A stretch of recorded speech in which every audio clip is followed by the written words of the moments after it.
All right, so today we're back at the truck and I'm still working on making it better for hauling motorcycles. So today we've got this. This is the CCR Sport Bed Buddy. It's basically a tie down point and wheel chock that mounts to the back of the bed. Sorry, I should say to the front of the bed. And I mainly got this just so obviously I have extra mounting points, but also because this is a pretty thick, sturdy bar, and I've been just really bending the crap out of the front of my bed right here. I've straightened it out a bunch of times. You could see it was starting to hit the back of the cab a little. But just anytime I would have the front wheel kind of resting right here, and then I would ratchet strap the bike into place. Just the force of that would bend this to the front. And this is an old truck and very thin metal, so I just wanted something to kind of protect the bed and the back of my cab. So this bar comes in a few different lengths. Uh, there's a short, medium, and long. I got the short one because my truck bed is pretty narrow, but you can, take measurements and see what you need.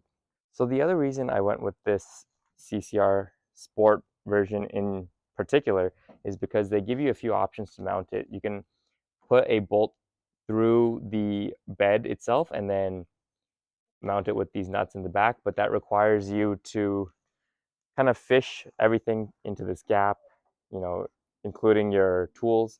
And I didn't want to deal with that. The other mounting method is using these X nuts, is what they call them, but it's basically a riv nut that you can just kind of push in from the front, and then as you tighten it, it'll flare out and grip onto the bed. And they actually give you the tool to do that as well, which is basically a bolt and then this hex tool thing that you hold with a wrench. And as you tighten the bolt down and hold this, it should make this flare out and tighten up. So that was the reason I got this particular brand.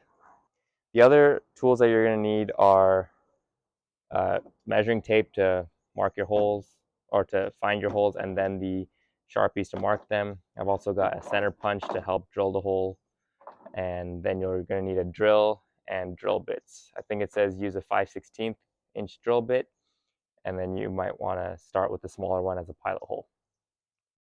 Anyway, the installation seems pretty straightforward. Just got to drill 3 holes where you want them and then bolt it up. Okay, so here I am just measuring the width of the bed to figure out the center point for the middle hole, and then figuring out how far down I want the bar to sit. I wanted it a little bit below the lip of the bed, but if you want, you can center the bar at the axle height of whatever motorcycle you're going to be hauling for the chock to be most effective. But I just chose a flat spot on the bed wall. Then I'm just marking the hole and using the center punch to get the hole started. After a lot of remeasuring and double checking, it's good to go. So I'm starting off with drilling a small pilot hole before stepping up to the 1/2 inch bit. Just make sure you don't drill too deep and go through the other side of the bed or into your cab. That would be bad. The way the X-Nut installation tool works is by putting the bolt through the backside of the tool on the smooth side. The X-Nut is then threaded on and sits in the notch on the tool to keep it in place. And you can insert the whole thing into the hole and just tighten it down. I think I used a 13mm socket for the bolt and a 19mm wrench to hold the tool. Just keep tightening till you feel the X-nut bottom out, but don't crank on it too hard and strip the threads out. Then unthread the bolt and you're done. Next up, I'm installing the bar with the center bolt to mark the other 2 bolt hole locations. I tighten the bolt enough to have it stay in place, but also loose enough to be able to adjust it as needed. Then I'm just taking a ruler and measuring the lip along the bar to make sure it's as level as possible. You could probably use something like a bubble level to check if it's straight, but between the truck bed, the suspension, and the driveway, I wasn't sure if it was all square, so I just used a ruler. Then I use a center punch to mark the new holes, remeasure everything once again for good measure, and then take the bar back off. Finally, I'm just drilling the 2 holes and installing the remaining 2 X nuts before reinstalling the bar for the final time. You can see that during installation, I had to use a mallet to gently tap the bolt on the right side nut because my bed wall is so bent that the threads weren't straight and I couldn't bolt the last bolt in. That's a lot of bolts. Just don't go too hard with the mallet if you need to do this, I guess. Then tighten everything up and you're done. Alrighty, and the bar is installed. It took about 45 minutes once I found all my tools, and it's pretty sturdy. Any flex that's really in here is from the sheet metal itself. So I'm pretty happy with how this turned out. Now, one thing that I will say is there's a pretty big gap. You can actually kind of see the hardware back there. And that's just because my bed is so beat up and bent that, it wasn't ever going to be really straight. And I kind of knew that there's going to be a gap going into this, so I can live with it. But hopefully if you have a nicer, newer truck that's not so beat up with a bent bed, this should fit nice and flush. But overall, it does blend in pretty nicely, especially now that I've got the bed liner rolled on here. So I'm happy with how it came out. So I'm guessing you want to know what it actually looks like with the bike in the bed and how it functions as a wheel chock bar. So that's what I'm going to end up doing now.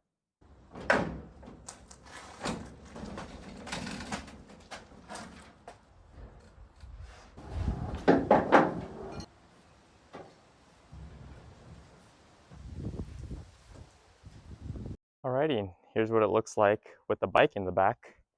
So works pretty well. I've got the KTM in here since I'll probably be taking this to the track. And these tie-down hooks are in a great place for them to go straight up to the handlebars up here. The front chock here is actually pretty wide, so this is a 110 tire, so I think a 120 would fit without any issues. You can see it's hitting the bolt up front, so it goes in all the way. But overall, I'm pretty happy with how it looks. I think it looks really nice, kind of stuck in straight like this. If you do have a 6-foot box or shorter, you're not going to be able to angle this, I think. I don't think it'd be a good idea to have the wheels straight and then the rest of the bike kind of sideways. So I would just leave it straight. And because of that, I got this ready ramp, truck bed extender and ramp. So I can just kind of attach this to the tailgate and leave it open like this. And I have plenty of room.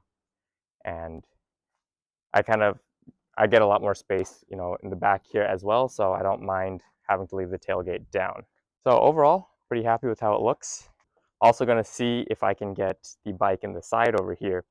I'm not quite sure if that's going to work though, because if you can see the wheel chock area here is very close in line with this wheel well here. So I don't know if the bike will be able to fit here and then not hit this. So we're going to find out. All right, good news. The bike does fit on the side notch as well, which means you can actually fit 2 bikes in here. That is very convenient. So you can see there is some room down here. It's a little close, but I really don't think it's a big deal.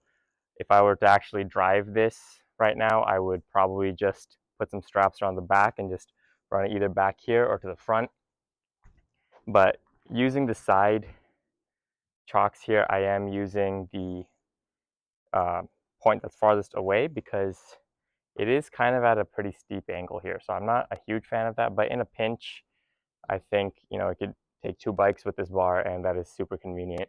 Anyway, I hope this video was helpful. I am very pleased with this. I think it's gonna be super useful for hauling bikes around, and especially if it doesn't bend my truck bed. So it looks like it's very sturdy, very solid. It's finished really well. It comes with the tool that you need to do the blind fastener install, which makes this so much easier, especially because on this particular truck, this is actually a lip. There's nothing underneath it. So trying to get the nuts and bolts and tools behind this to the actual face of to the other side of this would have been terrible. So very happy with that. It only took, as you saw, a couple minutes to drill each hole and install these. So super happy with this, and I am excited to use this upcoming season. Anyway, thanks for watching.